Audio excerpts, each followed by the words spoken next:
She walked into that salon with beautiful bone structure, luminous skin, and the posture of a woman who knows exactly who she is. And she walked out looking 5 years older than when she arrived. Not because of anything the stylist did wrong, because of one haircut. The wrong one. For her face.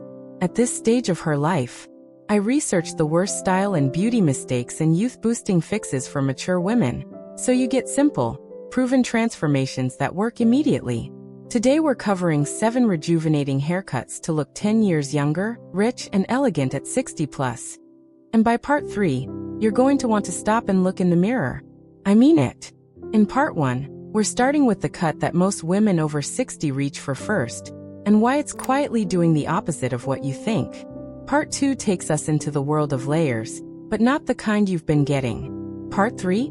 That one surprised even me, because the rejuvenating power of one specific cut is hiding in plain sight, and almost nobody talks about it.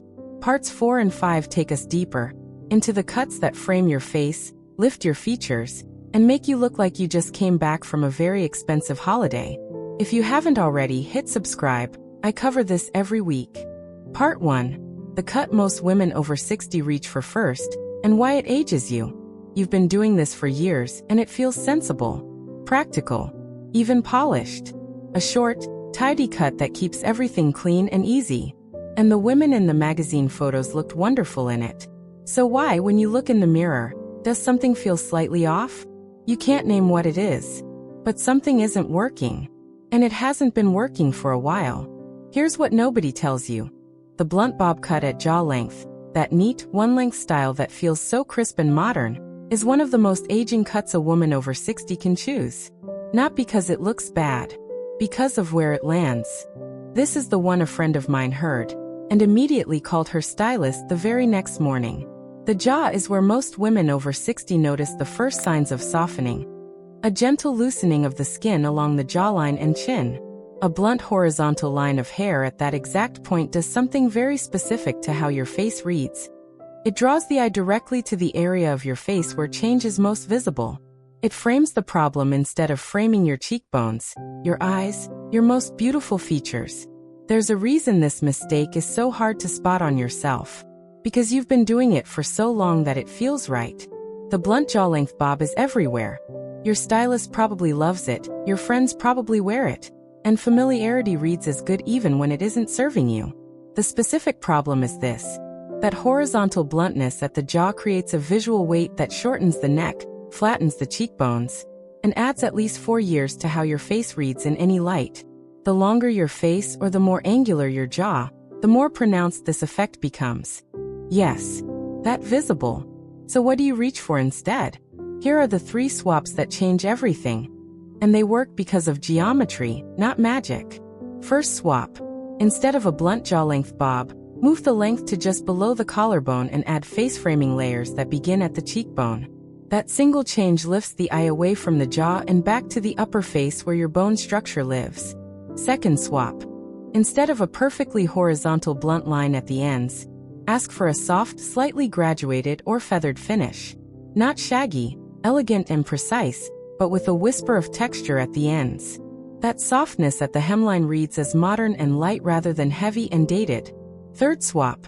If you love short hair and won't give it up, shift the length from jaw to just below the ear.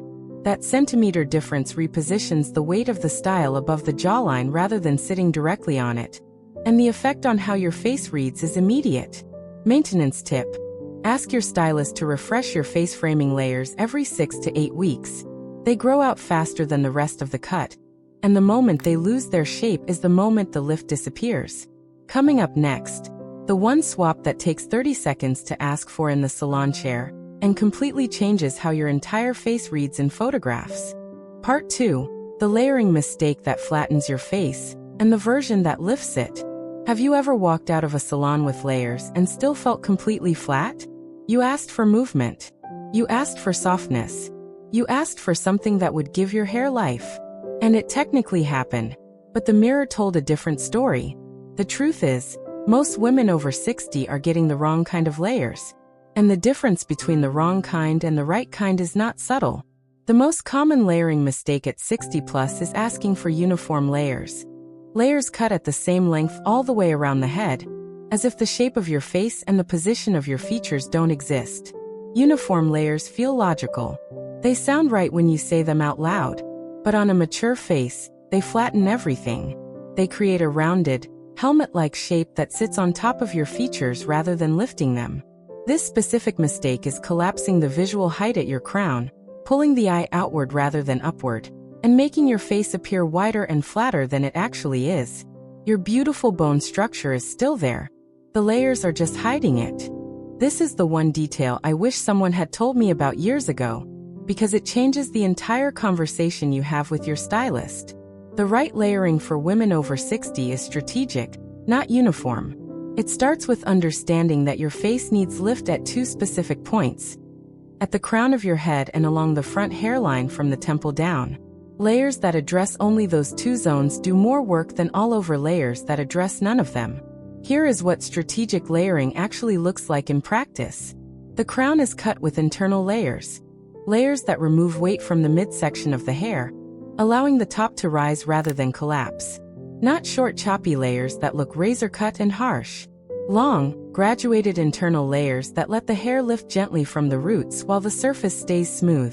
The face framing layers begin no higher than the cheekbone. This is the rule that changes everything. The moment you have a soft layer falling from the cheekbone and angling toward the chin, not a harsh angle, a gentle one, your jaw appears narrower, your cheekbone appears higher, and your eye shape appears lifted. This is geometry, not illusion. The diagonal line of the layer pulls the gaze upward. Write this one down. Here is what to actually say in the chair. I want internal crown layers for lift, and face framing layers that start at my cheekbone and angle softly toward my chin. I don't want all-over uniform layers. That sentence alone will transform the result. The second swap. Replace any razored or over-thinned ends with point-cut layering. Razoring removes bulk but also removes structure. And at 60 plus, when hair naturally becomes finer, you need structure at the ends, not less of it. Point cutting creates texture and movement without sacrificing the weight that keeps your style looking full and healthy. The third swap.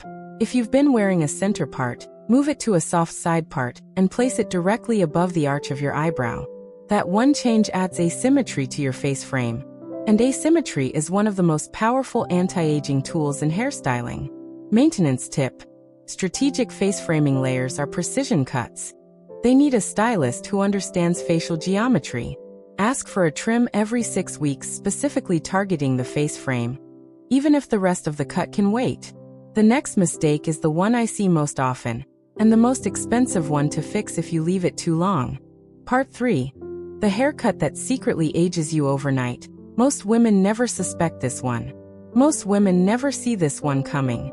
It doesn't look like a mistake. It photographs reasonably well. Your friends probably haven't mentioned it. Your stylist keeps offering it. And yet this one specific haircut is one of the most quietly aging choices a woman over 60 can make. Not because it's dramatically wrong, but because of what it does to the shape of your head and the proportions of your face in 3 dimensions. The haircut is the mushroom cut, or its close relatives, the wedge cut and the stacked back bob. These cuts all share one structural feature: heavy volume at the back of the head, minimal or no length, and a rounded shape that creates width behind the ears and at the occiput, the back of the skull. This specific cut adds visual weight behind your head, shortens your perceived neck height, and creates a round, top-heavy silhouette that reads as matronly rather than elegant on a woman over 60. Your neck is one of the most beautiful features you have at this stage of life, and this cut effectively hides it. I watched a woman in a salon chair last week. Stunning bone structure, perfect posture, silver hair catching the light, and she kept asking the stylist to just clean up her wedge. She didn't know what she was actually asking for. She was asking to keep the one cut that was undoing everything else she'd worked toward. There's a reason this mistake is hard to identify, because the mushroom and wedge cuts were genuinely beautiful on women in their 40s. They felt structured, modern, and precise. And if you've been wearing one for 10 or 15 years, it simply feels like your hair. Not a mistake, just your shape. But your face has changed in 10 years, and the proportions that worked at 45 do not serve you the same way at 65. The fullness behind the ears and at the nape that once looked edgy now reads as dated and heavy. The shape needs to evolve with you. This is everything. The swap that changes it entirely. Ask your stylist to remove the stacking at the back and redistribute that length downward. The goal is a graduated back, one that hugs the nape of the neck rather than ballooning away from it. Combined with soft layers through the top and a longer, more open shape around the face, this single structural change elongates your neck visually and refines the entire silhouette. Second swap. Replace the rounded top of the mushroom shape with a flatter crown that transitions into soft texture. Flat at the crown sounds counterintuitive, but a flat crown combined with volume at the sides reads as elegant and modern rather than puffy and dated. Third swap. Ask for length at the nape rather than a hard, stacked nape line. A soft tapered nape that allows just a hint of hair to rest against the neck adds femininity and visual length to your neck simultaneously. Maintenance tip. A graduated nape taper needs freshening every 4 to 5 weeks. The nape grows fastest, and the moment the taper grows out is the moment the neck lengthening effect disappears. What I'm covering in the next part. Most women find it even harder to hear, but it's the one that matters most. Part 4. The length that ages you versus the length that lifts you. Here's something nobody in this space says out loud. The length of your hair is not a preference. It is a decision with consequences.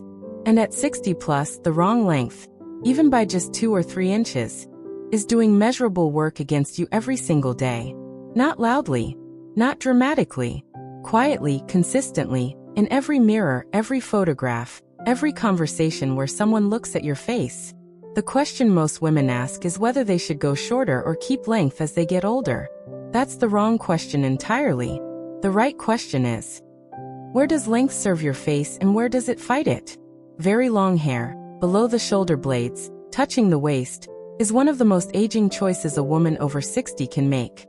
Not because long hair is wrong, because of what happens to the eye when it sees very long hair on a mature face.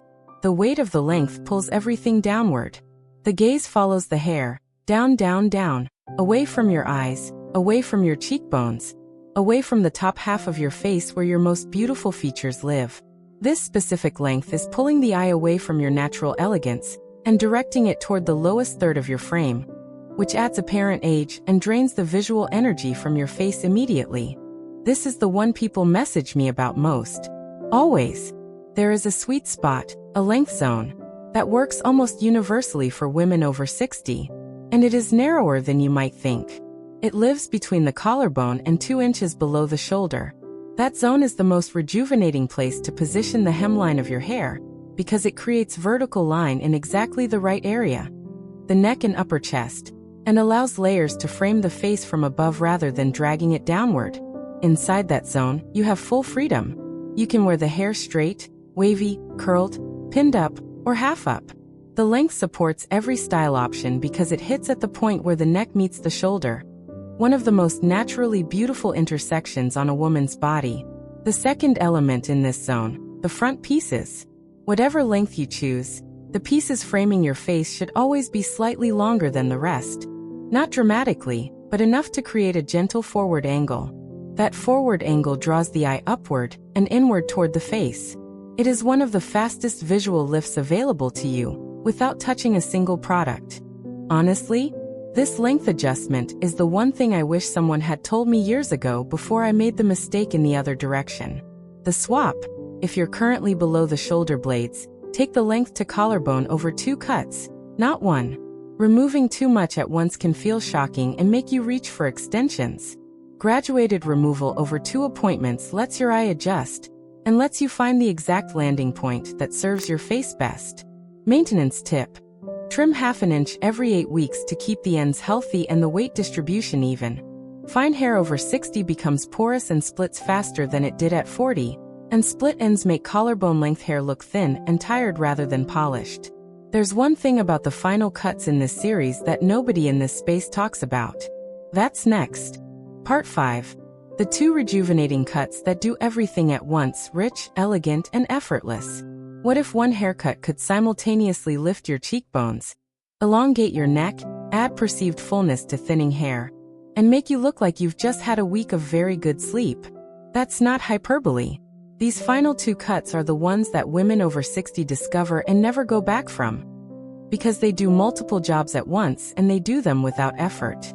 The first cut is the soft textured lob with curtain bangs. Not a blunt lob. Not a fashion-forward lob with a million Instagram filters. A specifically calibrated version, longer at the front, graduating slightly shorter toward the back, with soft curtain bangs that part gently in the middle and sweep toward the outer corners of the eyes. Here is what makes this cut remarkable for your face specifically. The curtain bangs frame the upper third of your face without covering your forehead entirely. Women over 60 often avoid bangs because they feel aging, and a blunt, heavy fringe is aging. But curtain bangs do something different. They direct the eye immediately to your eyes and the bridge of your nose, creating a vertical focal point in the center of your face that reads as youthful, open, and modern. This specific combination, curtain bangs plus a lob with longer front pieces, is pulling the gaze upward, narrowing the visual width of the jaw, and framing those beautiful eyes in a way that most haircuts never achieve. Secretly, this cut is the one that most surprises women when they see the before and after, because the change in the upper face is immediate and dramatic, and it happened just from redirecting where the eye travels first. There's a reason this cut appears most on women who look the most expensive, because expensive-looking hair has one consistent quality: intention. Every element of the cut looks considered. The curtain bangs look considered. The soft graduated lob looks considered. Nothing looks like it happened by accident. The second rejuvenating cut is the face-framing pixie grown out. This is not a pixie cut, not in the traditional short sense. It is what happens when a pixie is grown out with purpose rather than just leaving it alone. The sides and nape remain soft and close. The top is grown to 3 to 4 inches and styled with volume and texture. And the front pieces at the temples are grown into wispy curtain-like elements that frame the forehead. This specific cut creates extraordinary crown volume on fine hair, which is one of the most sought-after effects for women over 60, while keeping the overall shape refined, modern, and never fussy. Write this one down. The swap for this cut. If you're currently in a standard pixie or have grown it out into a shapeless in-between stage, book a session specifically labeled as a pixie refinement, not a trim. Tell your stylist you want the crown length preserved and built upon, the nape and sides tapered close and clean, and the front pieces left long enough to graze the outer corner of the eyebrow. That instruction changes everything about the result. Maintenance for both these cuts follows the same rule. Every 5 weeks is the schedule. Not 6. Not 8. 5. Because both of these cuts live or die by precision. The moment the curtain bangs lose their sweep angle, or the pixie crown loses its shape, the rejuvenating effect begins to fade. Your stylist's scissors are the most anti-aging tool in your entire beauty routine. You came here for 7 rejuvenating cuts, and you now have all of them. Every detail, every swap, every specific instruction your stylist needs to hear. You just learned 7 specific haircuts.